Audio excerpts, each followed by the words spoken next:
Making real estate work for you. What are the opportunities that are available? What are the opportunities that exist in the market? These are very common questions that I get almost all the time when I'm telling people about the fact that they can create wealth through real estate investing.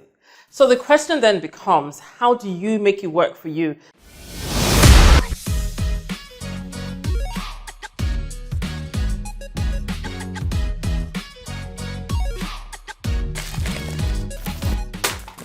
My name is Lerato. I am a real estate entrepreneur with almost a decade of experience in helping people to source viable, legal, and cash flowing real estate to be able to build a wealth portfolio that they have needed.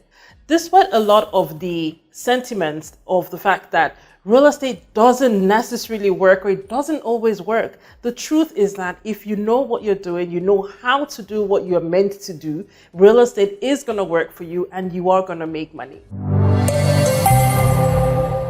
Today, I'm going to highlight 3 opportunities that exist currently in the market that you can almost very easily tap into and you can make them work. The first one will be residential real estate. Residential real estate, as the name implies, is a property that people are going to live in. Now, a lot of the adverts that you would see would be buy a house, buy a flat, buy a duplex, buy, whatever it is that you've seen. Now, you would be wondering, how do you make that work for you? You're not looking to buy a house that you are going to live in, because remember, the goal is that you want to be able to make money from it. So the deal is this: you are going to buy a property that someone else can live in. And when you do that, what you then could look out for would be, how do you get someone else to pay you for that property? The first one would be monthly rental income. Monthly rental income allows you to put a property up where people are not tied to the whole 1-year payment. Remember, a lot of people and a lot of landlords ask for 1 year. Some even used to ask for 2 years. I hope nobody's really doing that anymore, because especially in Lagos State, that was considered to be against the law. So you could actually make yourself different so that you are then taking rent for a month. When you do that, you're giving yourself the added advantage of serving people who are either transient or who are visiting, or just don't want to really live in a particular place for too long.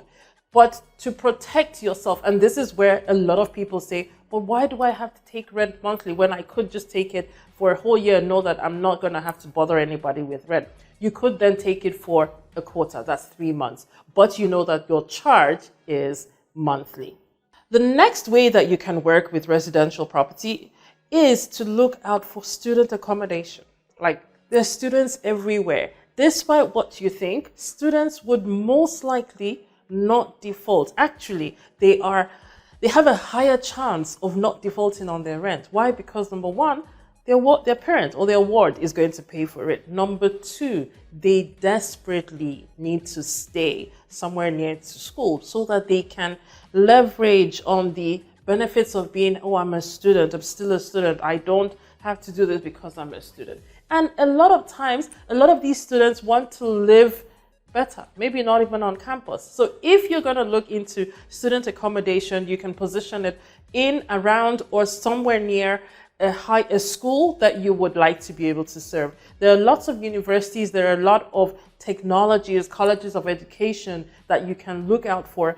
And to be honest, when you are doing student accommodation, even if you're going to build to the size of a certain room, you know that in that room you can have 2 people in there, because you could then be doing shared beds. And when you're doing that, you also are increasing the chances or how much it is that you're able to make. So just remember that whatever type of residential property it is that you want to make work for you, you have to think of its own infrastructure. Each property type would have its own plan for the infrastructure that works best for it. For example, with student accommodation, it's definitely going to be different from whatever it is that you're doing for your monthly rental clients. If you're also going to be considering the short-let or short-term or service accommodation, also your infrastructure is going to be different, because number one, as a landlord or a property owner or a property investor, your requirements and your obligations would always differ per time. The third opportunity that you could look to taking on when you want to create wealth through real estate investing and residential property would be serviced accommodation. Now, serviced accommodation, in my opinion, is literally a gold mine, especially for those who know how to do it right, because what you're offering is totally different from the fact that you're saying, oh, you have a property to rent. What you're saying to potential clients is that I have a property where I am going to take care of you and you can stay for as long as you want. Now, why does that ring differently? That rings differently because the type of people that you would be attracting would also be different. You are then going to be attracting very probably people who want a certain level, standard, or decorum of life. They don't have to think about any of the services or the facilities that basically support how they live in their space. Typical example, power generation. We all know that power can be crazy. Running a generator, looking for who's going to fix the generator, a lot of people don't want to have to deal with that. So if you are going to tap into that market, again, you have to make sure that your infrastructural plan is on point, because that is going to be your differential. Another thing that you would typically be having to look out for if you're going to be doing the serviced accommodation is the fact that you have to know what services it is that the people you want to serve are looking for. I'll make an example. Every time people come and say, oh, I want to invest in real estate, one of the first questions that I ask is, why do you want to invest in real estate? And then they say, oh, I want to make money. Okay, that's fine. Making money is good. We all want to do that. But how, why, and how long do you want to make money in real estate? Understanding who it is that you want to serve is going to better position you such that when you do put out your property, you are not going to struggle. A lot of people go into real estate investing with the mind of, oh, I will just buy a property and I will put it on the market and I will make money from it. I tell you this, and I kid you not, if you are going to do it that way, you are going to struggle. Why? Because yes, there is a demand, but there is a specific type of demand. People are no longer just looking for houses. Specific type of people are looking for specific type of houses, or they need specific type of houses. So you will be doing yourself a big favor if you're going to go into real estate investing and you can define from the onset or very early on who it is that you want to be able to serve, how it is that you want to be able to serve them, and where it is that you can serve them, especially because your budget or the available funds that you have or the money that you're going to be able to pull together is going to be very key to knowing where it is or what area of the market it is that you're going to play in. So just in case you missed it, we talked about the 3 opportunities that currently exist in the real estate market that you can almost very easily get involved in, or you can start doing to basically start building your own wealth portfolio.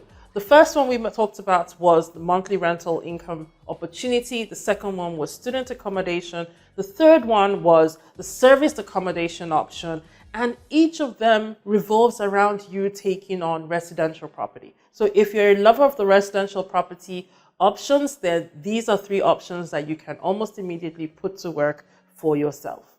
Now, the most important thing that you as an investor could look out for would be to focus your mind on the fact that you are in this, you're doing this to make money.